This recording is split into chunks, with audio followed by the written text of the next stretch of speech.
In the late 1800s, a brilliant young surgeon was a trailblazer during the infancy of surgery, but battled addictions in his personal life. It sounds like a TV series, but the surgeon was Dr. William Halsted, whose fascinating life and career are explored in the book Genius on the Edge. Welcome to ReachMD Book Club. I'm your host, Dr. John Russell, and we're joined by author Dr. Gerald Imber. Dr. Imber, welcome to the show. Thank you, John. It's good to be with you. So how did you become interested in Dr. Halsted? It's a long story, but basically, I trained in New York and for a while in California and as a surgeon. And the people who trained me were trained by the people that Halsted trained. So for, I don't know how many years I heard Halsted stories in the coffee room. And then when those guys died off, that generation died off or retired, there was very little talk about Halsted, and my interest remained. And I started kind of poking around over the years. And then one day, I guess around 2008 or 9, I just said, I'm just going to do it.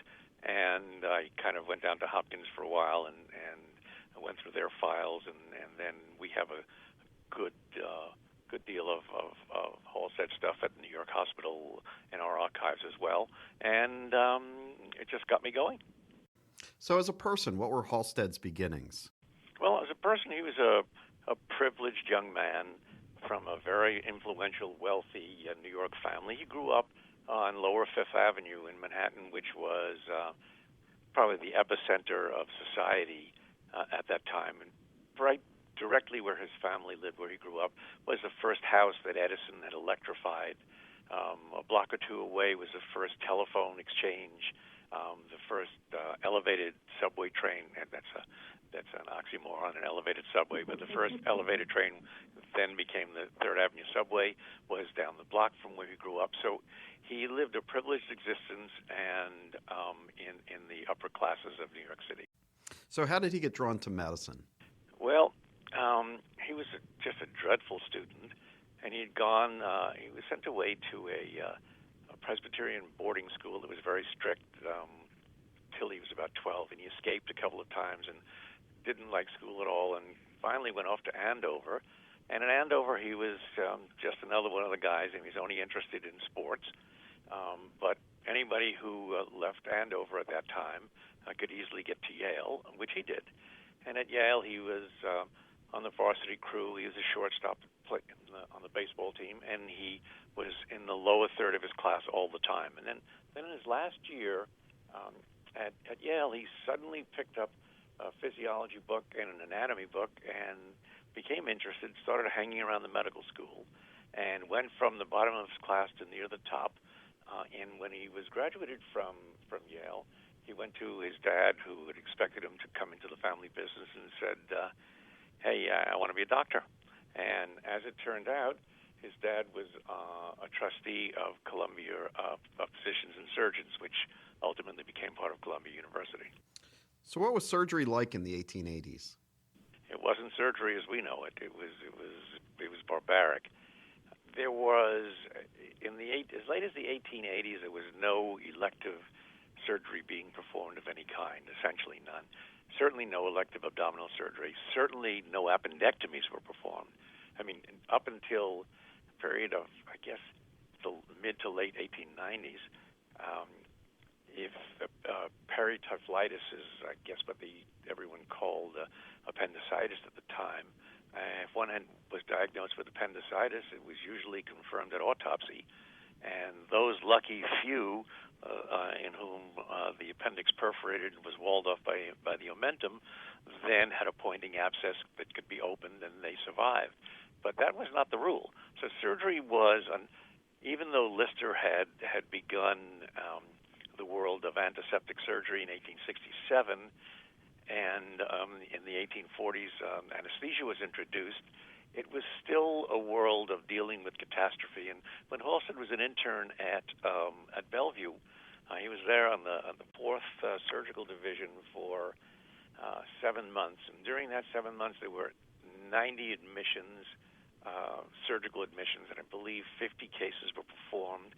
And the overwhelming majority were compound fractures or the lancing of tuberculous abscesses. So it just wasn't surgery. Halsted at least in America, is the person who made it surgery. So what was Halsted's approach to surgery, and how was it a little different than his contemporaries?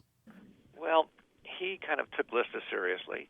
He spent 2 years after medical school at the seats of surgical and medical knowledge in Western Europe, primarily in Germany and Vienna.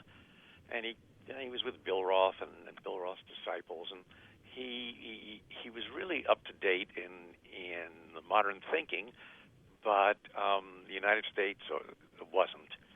And at the time that he graduated from medical school, I believe there were 12 people in the entire country whose practice was surgeon. Everyone else was a physician. And when he finally went into practice, one of the places in which he practiced was Bellevue, which is a first-class hospital. And he was dissatisfied with their operating rooms, asked them to build a special operating room for him. And obviously they laughed. So he raised his own funds, and for $10,000 he built a tent on the Bellevue grounds, which was heated, had running water, had hot water for cleaning instruments, and the state-of-the-art antiseptic setup using mostly carbolic acid, what we know of as phenol. And he had, at that time, the cleanest and the most up-to-date operating room probably in the United States, and in his first year in practice. And that was, I think, 1882 or 3. So Halsted was one of the first people to start using cocaine as a local anesthetic? Yeah, that took place in 1884. There was this fellow in Vienna named Sigmund Freud who became enamored of cocaine. And Freud wrote extensively on it. And one of his interns, a guy named Kohler, then took Freud's cocaine solution, and he was an ophthalmologist, and he used a tincture of cocaine instilled in the conjunctivum and operated on various eye procedures painlessly. And in 1884, Kohler wrote a paper about it, and someone from New York, a doctor from New York, happened to be in Germany where the paper was delivered, and then he wrote a column which showed up in New York. A week later, Halsted read this, then read the paper, and a few months later, he had gotten a supply of cocaine from the manufacturers in the United States. And cocaine at that time was used in soft drinks. It was used to give people a lift, but it was never used medicinally. And he went one step beyond what Kohler and Freud had done. He figured if it's blocking sensory impulses, that if he injected it somewhere between the area on which he wished to operate and the sensory nerve delivering it to the CNS, he could block the pathway and operate painlessly. And so in that period of time, just after 1884, he was the surgeon to the dispensary and outpatient surgeon at Roosevelt Hospital in Manhattan, and did 1,000 procedures under cocaine local anesthesia. You're listening to ReachMD Book Club. I'm Dr. John Russell, and we're speaking with author Dr. Gerald Imber on his book, Genius on the Edge, The Bizarre Double Life of William Halsted. So Halsted then started using cocaine himself, correct? He was truly scientific. He was one of the people who was experimenting with cocaine, and before he used it on patients, he used it on himself to see how it worked. He used it on his colleagues, everybody in his department, and he used it on his students. And one by one, they reported that the cocaine really works, and they don't have pain under sharp stimulation. But they also began to realize this is a lot of fun, and they were happy. They stayed up late, and they became almost to the man addicted to cocaine. And Halsted was not spared either. A lot of them died, and Halsted began then a lifetime of addiction. So how did cocaine start affecting Halsted personally in his personal life, his professional life? Well, we can only tell what other people report. But the first time there's any note of his odd behavior, he had written a small piece in a medical journal, which was rambling and totally incomprehensible. And everyone thinks that was the first sign of his having been under the influence of cocaine. But thereafter, he was kind of, he was, in 1885, probably the leading surgeon in New York after just a few years in practice. Everyone recognized his genius, and suddenly he began to act very bizarrely. And his friend, William Welsh, who was the father of surgical pathology, and was at that time had just left Bellevue, took Halsted on a sailing trip to the West Indies to try to break him from his habit. And somewhere in the middle of the trip, the cocaine ran out. He tried to wean him off it, and Halsted was caught breaking into the captain's locker looking for various medicines, probably morphine. And that was the first time that he had just gone over the edge.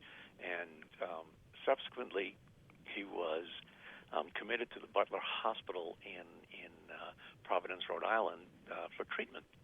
But at that time, the treatment of addiction, the only thing people were addicted to was alcohol. And no one knew about cocaine, and certainly no one knew about addiction to it. So the first time Halsted was at Butler for about 7 months, and he had a very healthy lifestyle. And he also had cocaine brought to him from the outside. So when he left, he was still an addict. The second time, he had already begun working at the new Johns Hopkins, and he was delivering a lecture at Harvard. And after his lecture, he checked himself into Butler again, and this time he was dead set on curing his addiction. But at Butler, they recognized the hyperactive state he was in from the cocaine, so they treated him with morphine. So he left Butler after 7 months again, this time addicted to cocaine and morphine. And he battled cocaine and morphine kind of on and off probably the rest of his life, correct? I think that's correct. It kind of took a different turn because the morphine allowed him to deal with the cocaine. So he took morphine on a daily basis throughout his life. The cocaine he only used on weekends and on vacation. And so he would disappear from Baltimore for periods of time and see no one and use cocaine. And then in the summer, he would take 4 or 5 or sometimes 6 months of vacation time when he was allowed only 2, and would go to Europe for a couple of months and actually see none of his friends initially, and just secret himself off someplace and use cocaine, and then re-enter and visit with the surgeons for a while in Europe, and then come home to North Carolina to his estate, vacation there, and then return to the same cycle at Hopkins. But one of the things that really struck me as being a non-surgeon is how many things that Halsted is really the innovator for. Can you go over some of the things that Halsted was really behind that are kind of commonplace in everyday operating rooms in the United States? I think that the first thing, perhaps the most important thing that Halsted did was he invented the residency training system. So he and Osler in medicine and Halsted in surgery together in the first year at Hopkins decided that had to be a good way to train people, and they actually began the graduated responsibility training system. And then specifically related to surgery, in his first 2 years at Hopkins, he instituted the use of rubber gloves, sterile rubber gloves. He had devised and popularized the first successful cure for hernia, and he actually did cure inguinal hernia. There was never a known successful surgical treatment for hernia until the Halsted repair. That just changed the economics of America's workforce. He advanced breast cancer significantly during his first couple of years by introducing the Halsted radical mastectomy, which removed the breast, the pectoralis muscles, and the lymphatic glands. And just a sidelight on that, Halsted didn't cure breast cancer per se, because most of his patients died anyway. What happened at that time, and this is now late 1880s and early 1890s, is that patients didn't come for treatment until breast tumor was enormous and usually fungating and disseminated. What Halsted's procedure did was it cured local recurrence, and then a number of years down the road, most of these patients died. But he reduced the percentage of local recurrence after breast cancer from 50% to 6%. So that was a big change in at least the ability to live on a certain number of years for his patients. And of course, it ultimately developed into the mastectomy as we know it, and then the modified, and then the lumpectomy and radiation. So really a wonderful, fascinating book. Genius on the Edge. Dr. Gerald Imber. Dr. Imber, thank you so much for being on the show today. And my pleasure. Thank you. This is Dr. John Russell. You've been listening to ReachMD Book Club. To download this program or others in this series, please visit reachmd.com. Thanks again for listening.